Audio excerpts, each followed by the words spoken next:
Good morning, students. In today's class, we will continue our further discussion on the dynamic memory allocation with the journal program. We have a journal program. Okay, I hope you can see the screen here.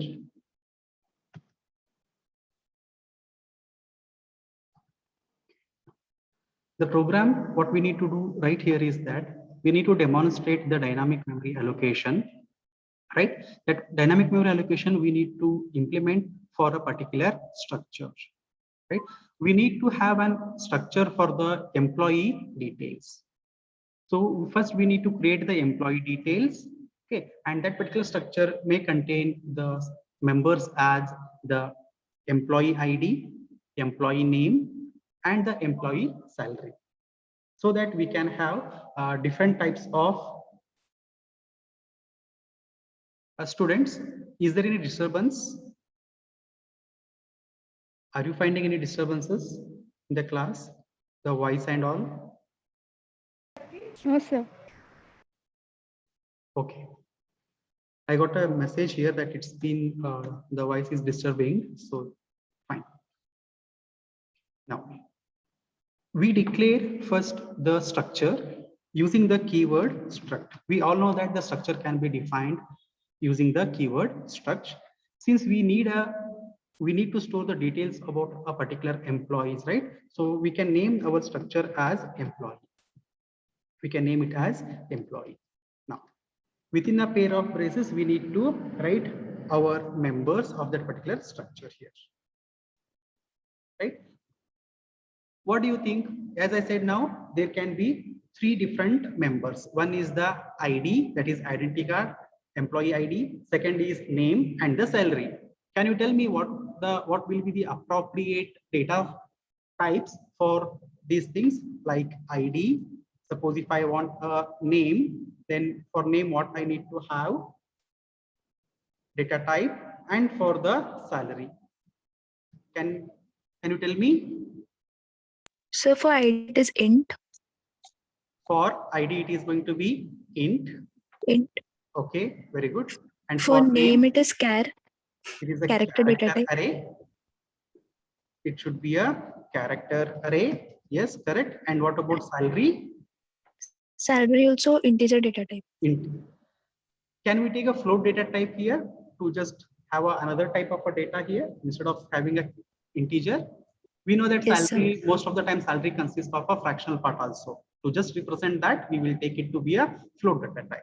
Okay. So these three minimal details of our employees are enough here. Okay. Now since we need to implement the reading of those n number of employee details and printing through the dynamic memory application, that means we require a pointer here. Right. Now, what should be the data type of the pointer in this case? If I need a pointer for an integer, then I would write it as a int asterisk p, right? But here I need a pointer to store an address of an employee variable or an employee variable here, that is which is a structure. Then how I need to declare a pointer here? Can anyone think of? Sir, struct employee asterisk p. Struct employee asterisk p. Very good. Because we need a particular pointer, right? So pointer declaration is what? Asterisk p. Now we need to represent its associated data type. Since we need a pointer to point at the particular structure variable, so we need to create it of the same type as struct employee, right?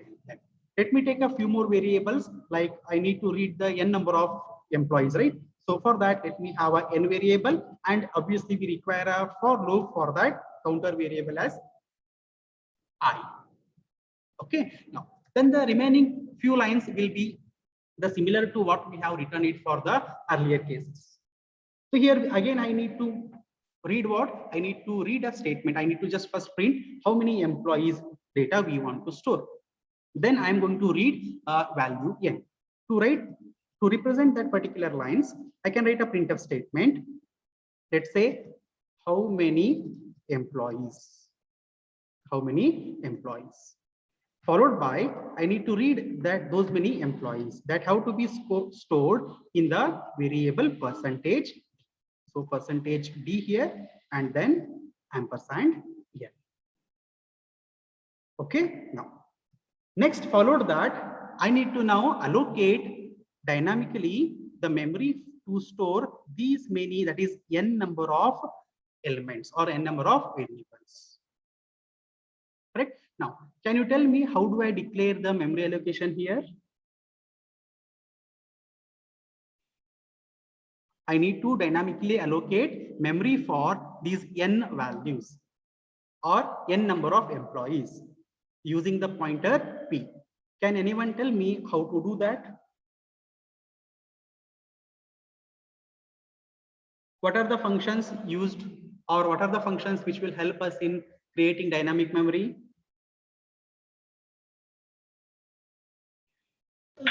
Malloc, calloc. Malloc and calloc function. calloc. We have malloc and calloc. Now, do we need to allocate a single block of memory or a multiple block of memories? So multiple blocks. Multiple blocks. In that case, then which particular function we have to use? So calloc function.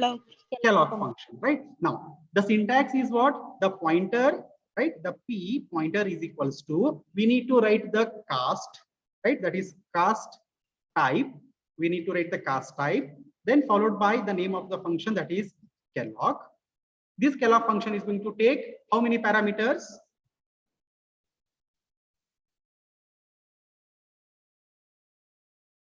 This calloc function will take how many parameters? Two parameters. Two parameters. First one is the number of blocks, comma. Second is size of each of these blocks, right? Each of the blocks. Now, can you fill in these three parameters? First is the cast type, n already I have filled it, and this particular size. What will be the size here?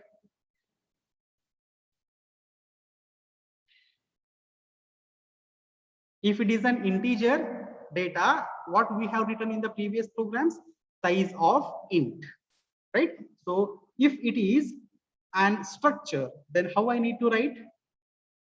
Size of int. Int. How it will be int? It will be, it may not be int, right? Int is Struct. what?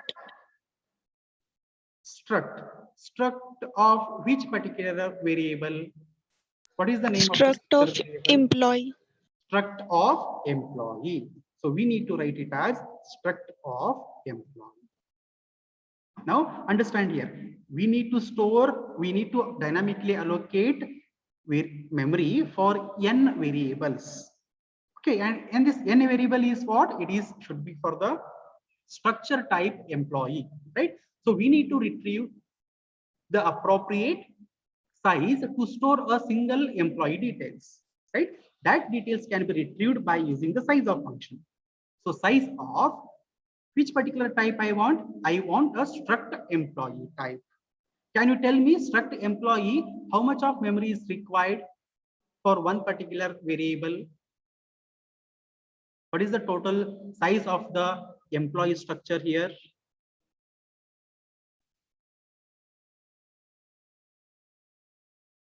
This you have studied in the first semester.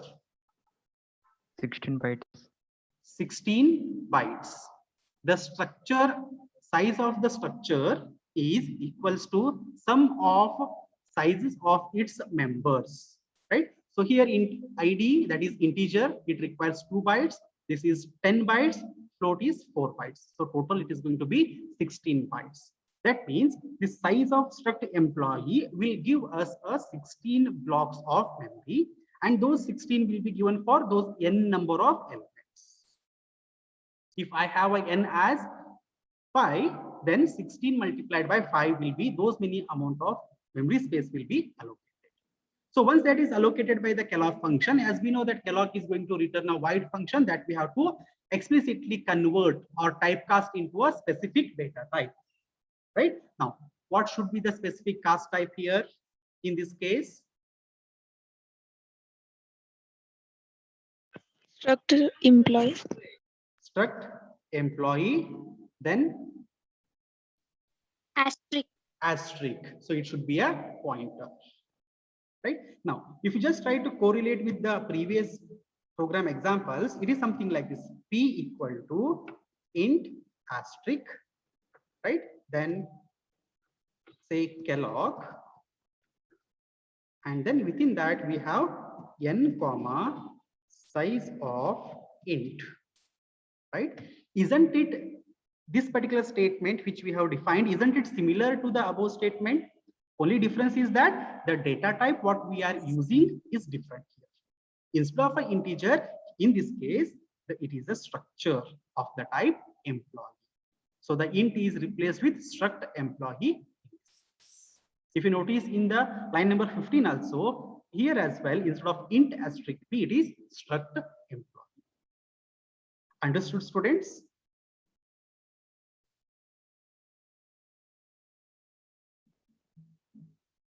Yes, sir. Okay. Now Yes, what sir. we will do? Yes. Any doubts? So now we need to write two set of statements.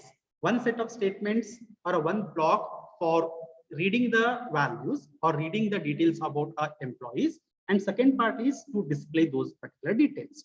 So first we will perform reading operation, right?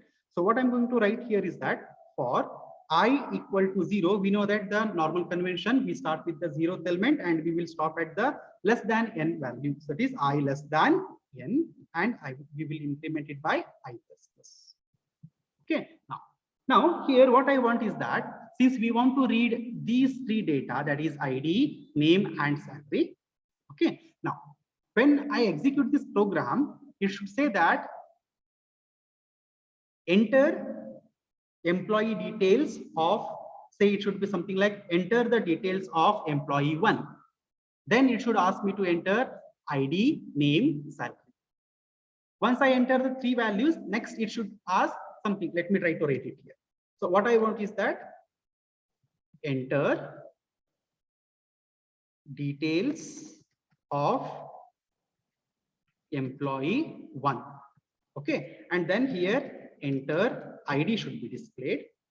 Where it should allow me to enter the ID, and then followed by it should again ask me to enter name. Say enter name should be there, and then followed by enter salary. Okay, now these 4 lines should be displayed when for I equal to 0. When I gets incremented, next time it should change as enter details of employee 2 should be displayed. And then again, it should follow the same 3 statements: enter ID, enter name, enter salary. For the third employee details, it should display message as enter details of employee 3, then followed by 3 statements. Understanding the students, how we need to write the code here? Okay, now. So we want to display a statement, write a printf statement for that. Let's say slash, and I will have to look little proper convention with the spaces. Enter, right? Details of employee, okay, percentage d, a slash n. Now, think here, I need to write one particular variable here. That variable should be keep on changing at every iteration. For first time, it should display as 1. For the second time, it should display as 2. For the third time, it should display as 3. Right? How many employees details I'm reading, that number should be displayed over here. Now, but we have a variable I which can help with that particular notation. But the thing is, for the first time, the I value is what? 0. If I write here I, what is going to happen?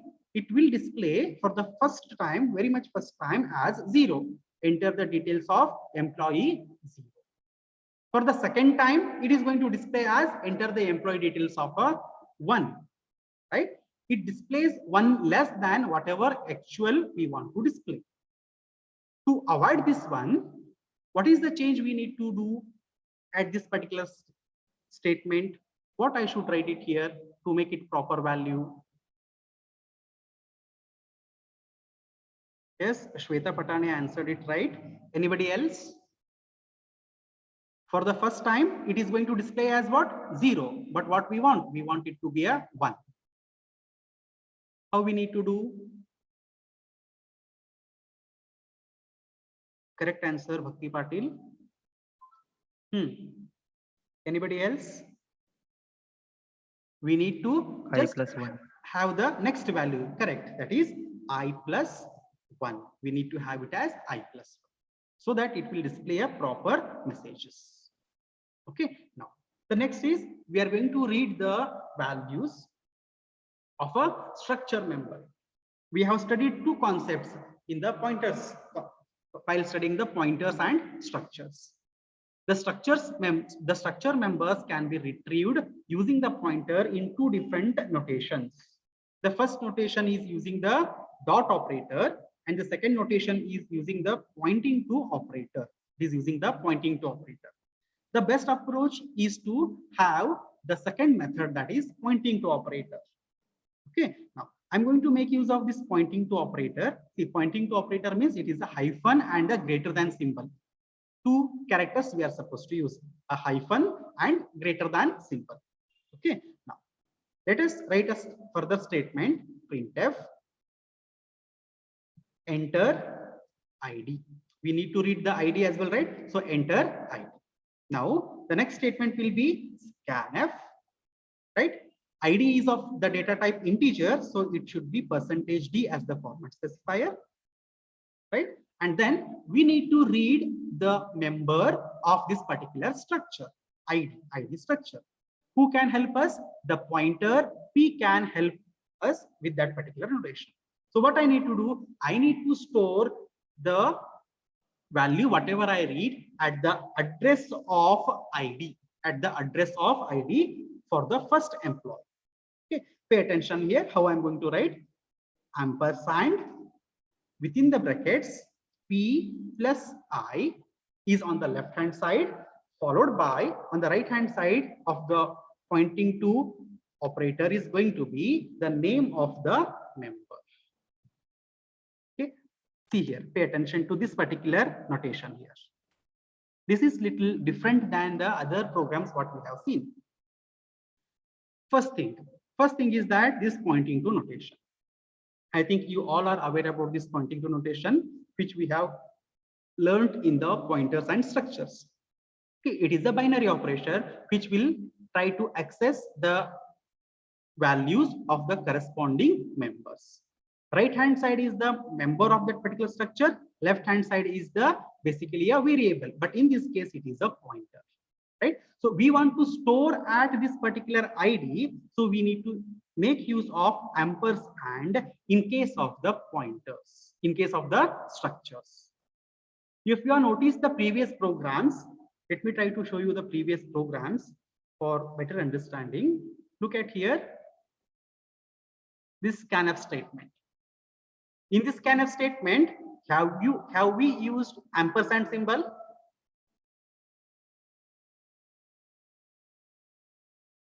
No, sir. No. Why we did not use?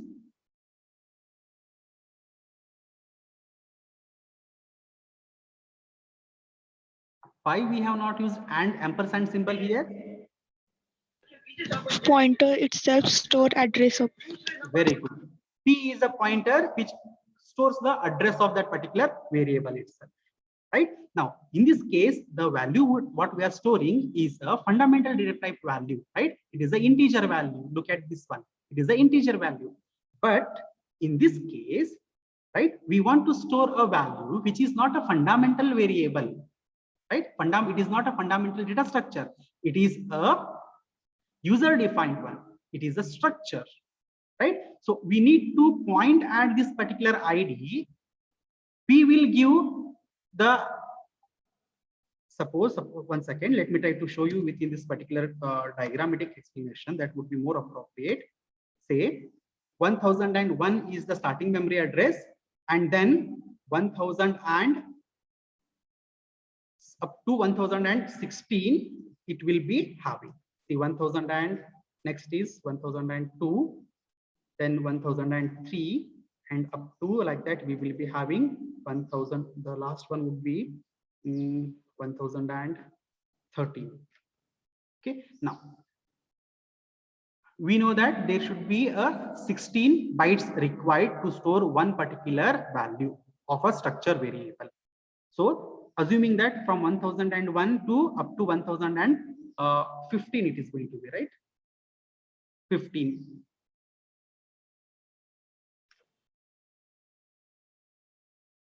Okay, now first 2 bytes are for integer, that is 1001. So here our ID will start. Give me 2 minutes, students. Let me try to explain with better diagrammatic explanation. Then we have a name, and this name requires what? 10 bytes. So starting from 1003 to up to 1012. And then after that we require salary, and this particular salary will be taking what? 1013 up to 4 bytes, right? 13, 14, 15, 16. 16 bytes. Now, whatever 16 bytes have been declared for the first set of values or the first structure variable, it is going to be what? ID member will be pointing to 1001. The name member will be pointing to 1003. In the same way, the salary will be pointing to 1030. Now, P, whatever the P we have, what we have declared, this P will first time, when P means what? It is pointing to 1001 up to the 1016. All these blocks can be pointed by the pointer P. But initially it tries to point at the first memory block. In that, if I want to store the value at ID, then I need to explicitly use ampersand notation so that the whatever value I read will get stored into this particular memory block. Okay, now next I want to read it for the name. So I can write it as a printf statement, enter name. Okay, now after that scanf, since it is a data type, name is of the data type character array, it should be %, yes, it should be %, yes. And then here I want to point at 1003. I want to point at 1003. If I simply use a P without an ampersand, then it will mislead where it has to actually store the data, right? In order to avoid that error situation, we need to first use the ampersand system. Ampersand P plus I and of what? Of name. Of name I need to use it here. Understanding, students, why we are writing an ampersand here in case of a structures? Yes, sir. Okay. Now, can you tell me the similar statement for the reading the value of this particular salary? Enter. Printf, enter the salary. Enter the salary. Okay. Scanf. Percentage. %D. D. What is the data type of salary? It is a float. It's a float. So for float, Percentage what F. would we should use? %F. %F. Okay. Then I want to store at address of 1030. Yes. Ampersand P plus I pointing operator to the member salary. One second, the bracket I need to close it over here and let me remove this bracket. Understood these lines?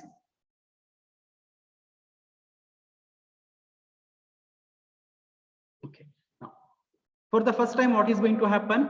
I is 0 and this statement will display as a 1. So enter the details of employee 1 will be there and it will read all these values which will get stored between 1001 to 1016. For the next set of values, again, for the employee 2, 1017 will be there for the ID Then 1019 will be there for the name, and the correspondingly the salary memory address will be modified. So in this way, repeatedly, whatever the number of n we have entered, those many times this for loop will be executed, and it will allow us to read the values and store those values in respective members of the corresponding structure variables. So once this memory allocation is done, once the values are read, we need to display the message in an appropriate format. The best possible method is to display them in a tabular format. Tabular format in the sense, suppose something like this. So initially we'll just try to print certain kind of asterisks, okay, and then we can say employee details, and then again one more asterisk, a line of asterisks, and then we can print something like name, and then ID, okay, and then sal. Followed by here, I'm going to print all those names. Suppose whatever values I enter, that values can be displayed here. That is name. Then I think we can display in this same way. First, let us retrieve ID itself, and then next one would be the name, and then followed by salary. So here it can be 1, 2, 3 is the ID, name is whatever XY value we enter, and the corresponding salary. Okay, now like this, it is going to be displayed. For the next set of values, second employee details will be further added down, that is below to the first entry. In this particular tabular format, we are going to print all the values. To implement this structure, we just need to write the printf statements appropriately. First, I want to print a set of one particular line for the asterisk. So let me just write a asterisk within a double quotes and print it. Okay, and then I need a printf statement to support or to print employee details. Okay, a /n here, also a /n here would help us. Okay, so first two lines are printed. Next, we want to print a header. So printf, again we need a header. So first one, we need it to be a ID, right? Then we need to give some space. We can make use of a tab width, that is /t, and then we can have a second column as name. Then again one more /t, a tab width, and then the salary. After salary is printed, go on to the next line, that is /. Okay, now these lines will help us in printing those particular characters. Okay, here I think we can have one more. This line, let me add it here. Okay, now we need to print each and every details of the structure, that is the employee members. So we have to start from again for loop I equal to 0, I less than n, I plus plus. Right here we are going to print what? Printf, the first one, that is %d. First, we are going to print ID and then a tab width. Then second one is what? The name. So name is %s. Then again a /t. Third is what? A %f. That is a salary. So %f we will print. And after that, we move on to the next. Now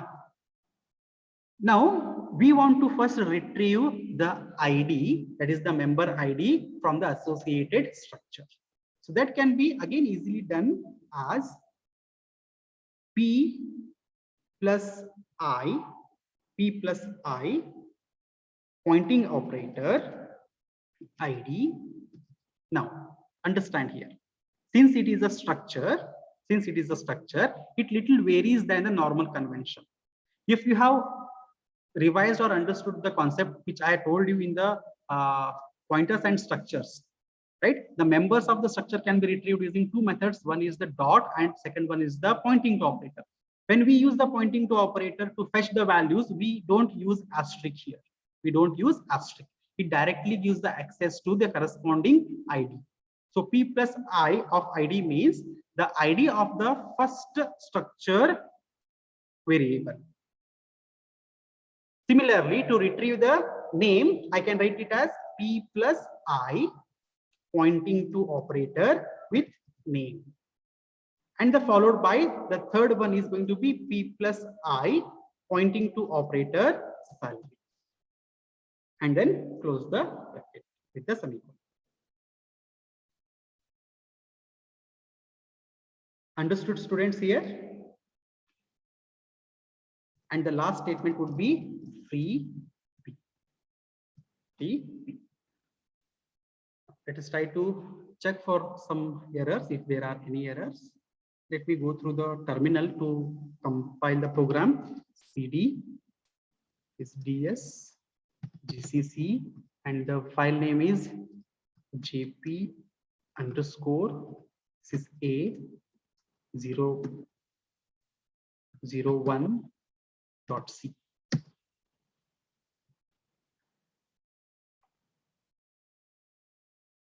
There is a print F, the spelling mistake.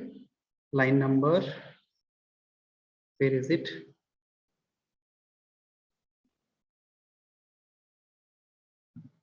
(26). Save the program, compile again. So no errors. There are no errors, no warnings. Let's execute.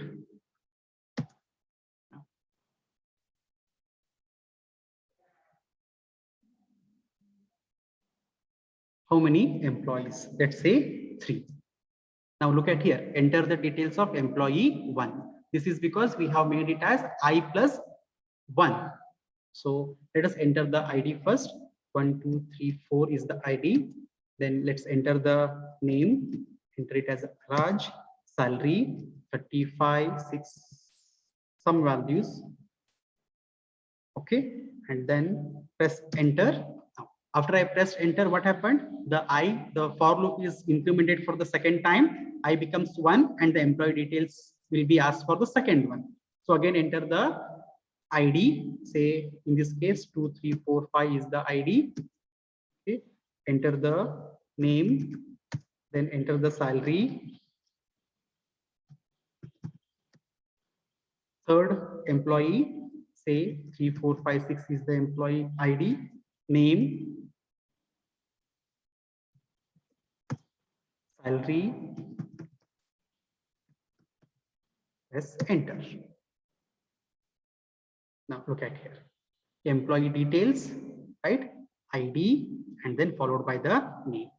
Now you can see how neatly the output is, or the details are displayed in a tabular format. Understood, students, this program? Yes, sir. Yes, sir. Now, I have a question here. Let's see who can help with this. Now here, when I'm displaying the salaries, it is displaying all the 6 digits of the fraction point. I want to only consider first 2 digits here.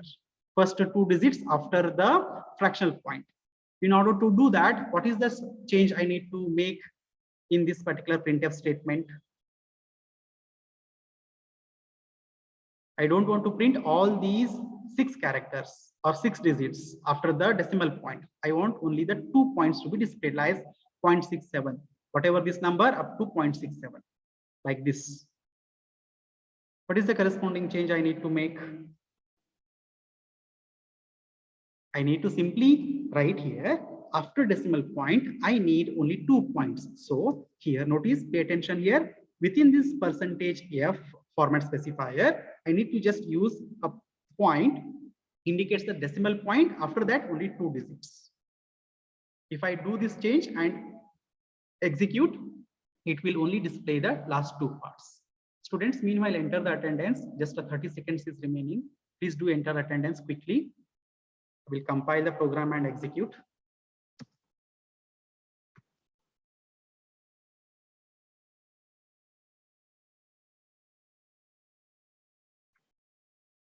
Compilation successful.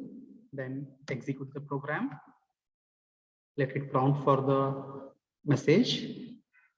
Say 3 employee details 1, 2, 3, 4. say name as Virat, salary say, okay. Second details, say 2345, and the name say Rohit, then say the salary. Third, say ID as 3456, name, and then the salary. Okay. Now you can see here the output for the salary part. It is restricted only with the 2 fractional digits. This is implemented by just writing a dot and that particular how many digits we want to display in this particular program. Understood, students? The points to remember in this program are: first, creating the structure with appropriate members. Second is declare a pointer of the same structure employee. Then allocate the size here. At the time of allocating the size, use struct employee as the cast as well as the struct employee as the size to retrieve the size of every variables. Okay, then run the for loop for n times. So first time, read it as I plus 1. The important point here is to notice that at the time of scanf, use the ampersand symbol because we are going to access the pointer, the structure members here using the pointing to method. Okay, now on some of the machines, this statement may work or may give certain warnings also. This particular statement, which is I'm highlighting here. Suppose if it is giving any type of warnings on such machines, what we need to do is that you can try to change it as this way. Since it is a group of arrays, you can just remove the ampersand. These both are identical. In few machines, it works in this way without any warnings, but in few machines, it may give warning. In that case, you have to use this method. Okay, then to display them the values without no asterisks, nothing, because we are going to access the values using the pointing to operator of the structure members. So directly write it as P plus I pointing to ID. Similarly, the name and the salary. And remember this point 2, which will display only the 2 digits after the fractional